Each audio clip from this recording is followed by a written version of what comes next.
সবে মাত্র ইন্টারে পড়ে।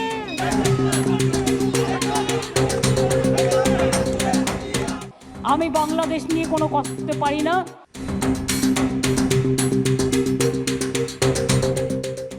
साल था 1971 का, जब बांग्लादेश पाकिस्तान से अलग हुआ। किसी को ये उम्मीद नहीं थी कि वो बांग्लादेश 55 साल होते होते इस तरह की हिंसा की आग में सुलगेगा कि वहाँ के छात्र ही आरक्षण को वापस करने की मांग करने लगेंगे। आखिर जो स्थिति बांग्लादेश में है उसकी आंच क्या भारत भी आएगी? आखिर बांग्लादेश की तस्वीरें टीवी चैनलों पे आपको क्यों दिखाई जा रही है? आखिर इसके पीछे की वजह क्या है? हिंदुस्तान अगर बांग्लादेश में प्रदर्शन हो रहा है तो उससे हिंदुस्तान का क्या लेना देना है? सिर्फ बॉर्डर जुड़ता है इसलिए, या फिर बांग्लादेश से जो छात्र हमारे यहाँ भाग कर आ रहे हैं उनकी चिंता है, इसलिए खबरें आपको दिखाई जा रही है? अभी देश का स्थिति थी, बहुत प्रॉब्लम है। नेट नहीं चल रहा है, नेट बंद है, फिर बहुत तकलीफ हो रहा है बांग्लादेश में। कहानी सिर्फ इतनी नहीं है।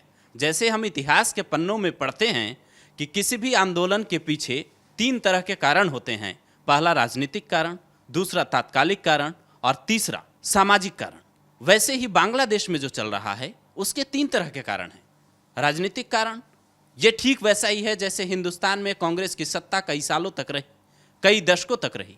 उसके बाद जब बीजेपी सत्ता में आई तो कई तरह के बदलाव आपको दिखे, और सत्ता परिवर्तन में जो आंदोलन हुए सड़कों पर, जो अन्ना आंदोलन हुआ, उससे भी बांग्लादेश के आंदोलन की तुलना कई लोग कर रहे हैं। हालांकि ये ठीक है कि नहीं, ये हमारे सहयोगी अमानत आपको बताएंगे।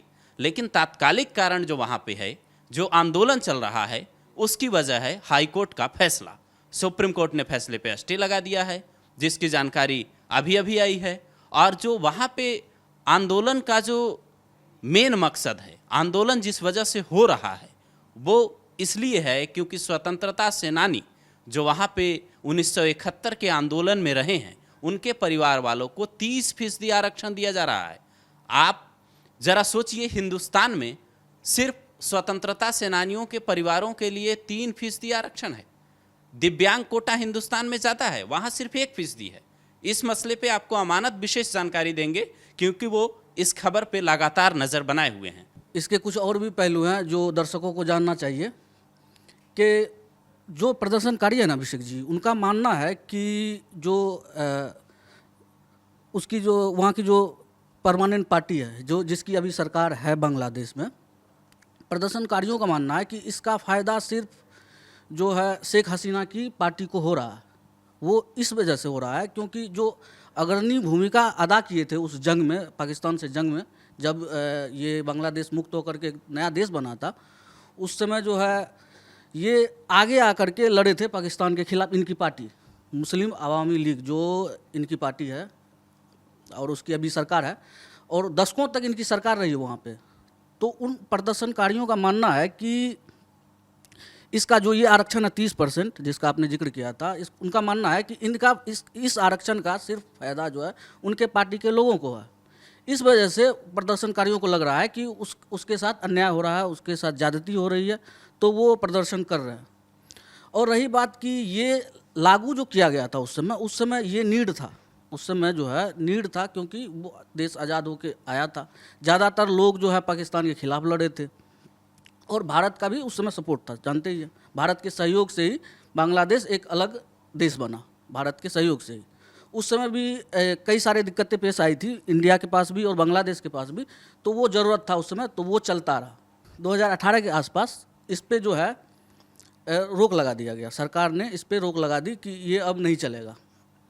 तो फिर ये कहानी जो है आगे बढ़ते बढ़ते केस किया गया हाई कोर्ट में, मसला हाई कोर्ट पहुंचा। हाई कोर्ट ने उसको उस आरक्षण के मसले को फिर से बोला कि नहीं, आप सरकार जो है, आप जो है या तो विस्तृत जो है हमें जानकारी दीजिए, आप शोध करके आइए मेरे पास, नहीं तो आप जो है ये आरक्षण ऐसे ही चलता रहेगा।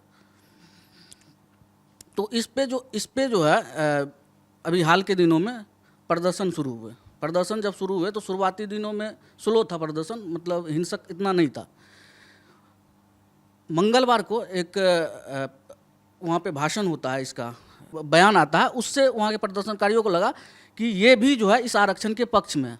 চিন্তা করবেন না, বাংলাদেশে নিয়ে যদি আপনাদের কোনো পরিবার থাকে, পরিজন থাকে, কেউ পড়াশোনা করতে যান, কেউ চিকিৎসা করতে এসে ফিরতে না পারেন। আমি বাংলাদেশ নিয়ে কোনো কথা বলতে পারি না, কারণ ওটা একটা আলাদা দেশ। যা বলার ইন্ডিয়া গভর্নমেন্ট বলবে, আমি বলতে পারি না। কিন্তু আমি এটুকু বলতে পারি, অসহায় মানুষ যদি বাংলায় দরজা খটখটানি করে, আমরা তাদের আশ্রয় নিশ্চয়ই দেব। তার কারণ এটা ইউনাইটেড নেশনসের একটা রেজুলেশন আছে। কেউ যদি রিফিউজি হয়ে যায়, তাকে পাশের পার্শ্ববর্তী এলাকা তাকে সম্মান জানাবে।